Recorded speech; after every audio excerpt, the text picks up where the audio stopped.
I feel like this is one of those books where, with a different author, this could so easily go into just being cheesy or cringy. But man, Bujold just knows what she's doing with this type of story.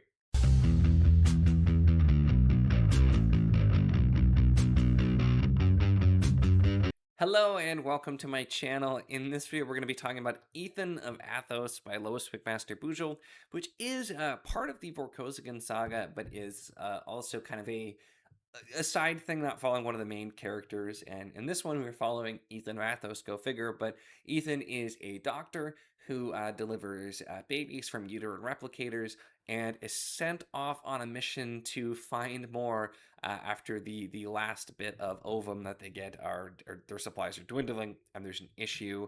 And so he's sent off to find more and goes off on a bit of a crazy adventure. And it is just ridiculous, but in the best possible way. And I had so much fun with this. Bujold, I think, is one of those authors that just does so well, and it's something that she's done in some of her other books as well, which is kind of analyzing like gender dynamics and gender roles and exploring them in really interesting ways. You definitely get this in the first two Vorkosigan books, Shards of Honor and Barrier, which are in chronological order anyway, which are following Cordelia. And I loved the take of following Cordelia, and also Cordelia being from the Beta Colony, which is this very like technologically advanced, very liberal type of place, and Barrier being an extremely conservative planet that is less technologically advanced and was like isolated for a while. And so you get a lot of that kind of the clash of ideas, and I think it worked really well. This though is more so focusing on the like gender roles and gender dynamics, because the thing I didn't mention yet is that Athos is a plan of only men, and that's why Ethan's mission is so important, because their only option is to get ovarian cultures and then deliver using the uterine replicators and go that route. And so because of that, they need to do something about it too. And Ethan, who is also it's a planet of only men, and he is very much gay, and that's just basically everybody is on the planet, or partially, they there's no other option. So I imagine that's a part of it as well here too. But also, pretty much nobody on the planet ever has even met a woman, because they also censor like anything, any sort of communications, anything. They censor out women, because that was the founder of the colony, was just only men, no women. And so it's, again, all of the babies are made sure that they're sons and that type of thing. And so it's kind of a little bit of an over the top premise, but instead of it feeling like it just gets silly or ridiculous, it's played out really well. And so naturally, when Ethan goes on his mission, he very quickly meets, gasp, a woman, and he's just kind of like horrified, doesn't know how to deal with it, and has all of these just ideas about how women must be, which again are played very much for comedy, but in a really great way. And then there, though, later on the book, there are some fantastic conversations as they're talking to, and I saved specifically a few things from it, because there are some lines in here that are just, one of them is just a like out of it's not really out of nowhere, but it's like out of context. It sounds like it would be a much more serious book than this, which again, Bujold manages to really do such a great job with this type of thing. But there was another one where it's a conversation about raising children, and it just also captures the gender dynamics super well when talking about it. So I'm going to read those really quick. So first we have with such a, like a deep line, just kind of casually dropped in here. There are always survivors at a massacre, among the victors, if nowhere else. It's just like, I feel like that one took me almost off guard, because it just was so unexpected. But the other one's a little bit of a longer exchange, but I just found this to be so good. And this is characters talking about raising children.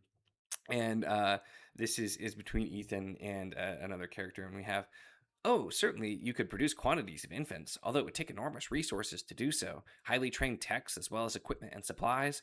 But don't you see, that's just the beginning. It's nothing compared to what it takes to raise a child. Why, at Athos, it absorbs most of the planet's economic resources. Food, of course, housing, education, clothing, medical care. It takes nearly all our efforts just to maintain population replacement, let alone to increase. No government could possibly afford to raise such a specialized, non-productive army." Ellie Quinn quirked an eyebrow. "How odd. On other worlds, people seem to come in floods, and they're not necessarily impoverished either." Ethan, diverted, said, "Really? I don't see how that can be. Why, the labor costs alone of bringing a child to maturity are astronomical. There must be something wrong with your accounting." Her eyes screwed up in an expression of sudden ironic insight. "Ah, but on other worlds, the labor costs aren't added in. They're counted as free." Ethan stared. What an absurd bit of double thinking. Athosians would never sit still for such a hidden labor tax. Don't the primary nurturers even get social duty credits? "I believe," her voice was edged with a peculiar dryness, "they call it women's work. And the supply usually exceeds the demand, non union scabs, as it were, undercutting the market." So, just like, again, it's a small exchange, but it's just Bujold doing what she does with just exploring this with two very different cultures from different planets in this world, and just exploring it, and just the like the way she manages to get the like biting satire but with a light edge, and just manages to fit so much of this in. And she does this a lot too. And recently I was reading more of the Penric and Desdemona novellas, which have a ton of this type of thing explored, because the plot there is a man ends up accidentally being inhabited by a demon that's only ever been in female hosts, basically, and was supposed to be. And you have a lot of fun dynamics there, but it's just Bujold manages to do so much with that. And this book, again, if I read the plot of this book, or like the description of it, and it was not a part of this series, I feel like I would think like, oh my gosh, that sounds dumb, or that sounds like it's going to be terrible, or that it's going to have aged poorly. And no, all of the books, even like the older early Vorkosigan books, I feel like have maintained so much relevancy, because Bujold never gets like preachy, or she's not really trying to like get in your face with commentary, but she just explores things like the dynamic between different genders, between men and women, the ideas of progress versus regressing. Just she explores so many just very human emotions, human ideas, and in such a way that it not only are the books very entertaining, very good, but they land, and it feels like in some ways are more relevant all the time. And I just really enjoyed this. This actually is, I think, up there with one of my favorites of what I've read in the Vorkosigan saga so far. And granted, I'm still decently early. I have a lot of I think the big books in the series coming up, but this just was, it was fun, but there was also like you had the humor, you had the serious moments, you have action, and you have intrigue. And this is a pretty short novel, all told. A lot of the Vorkosigan novels are fairly short, and the author just fits so much great stuff in there. And the fish out of humor, geez, fish out of water style humor tends to work really well for me too. And so you definitely get that with Ethan, who's on a planet and doesn't really understand anything but the planet he's from. So you get a lot of that, and the humor worked super well for me. But also, just again, you have the humor, but you also have sort of the biting satire and bits of commentary, and you have action and intrigue, because there's this whole other thing that's going on that Ethan sort of gets wrapped up into, that involves Ellie Quinn, and that she's kind of doing, and there's all of these conflicting things. And also you explore other things as well too, like just there's some important aspects of the plot that if you live on a space station, it's so important that there aren't any contaminants, there aren't any of these dangerous things. And so you get a lot of just fun things along the way that all are balanced really, really well into just an excellent novel. I think while this is very much not your prototypical Vorkosigan novel, if you're somebody who's not sure where to start, I do recommend, if you think you're going to read the series, start at the beginning, because the Cordelia books are fantastic. But like if you maybe you started there and you're a little bit less into some of the more military heavy ones, this I think is a good one just to give you an idea of what this author can do. You could read this as a standalone. I believe it's going to be referenced later, at least to some extent. But even if you don't really know any of the background, you can absolutely read this, and I think still have a great time with it. So if you just kind of want to try something different, I think this one works. And I had a lot of fun with this. I did not expect to enjoy this nearly as much as I did, and it just was. This was a blast. I really, really enjoyed this, and it was just a fantastic read.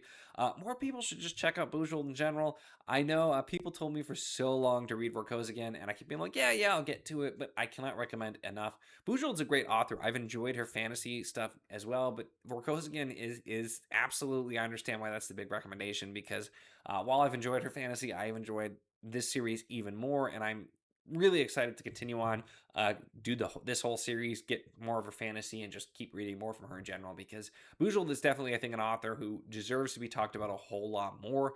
Just does a lot of fantastic things in her books and different styles very well, and yeah, definitely worth checking out. But that's really it for this one. Definitely check it out. Let me know your thoughts on if you've read this one or Verko's again or Bujold in general as well in the comments. Would love to hear from you. Make sure to give the video a like if you enjoyed it. Check the links in the description as always for the Patreon if you want to support what I do, as well as the Wizard of the Enclave Discord if you want to chat books, whether this book, other books, really anything at all. It's a lot of fun and we'd love to have you. And of course, if you enjoy my content, make sure to subscribe.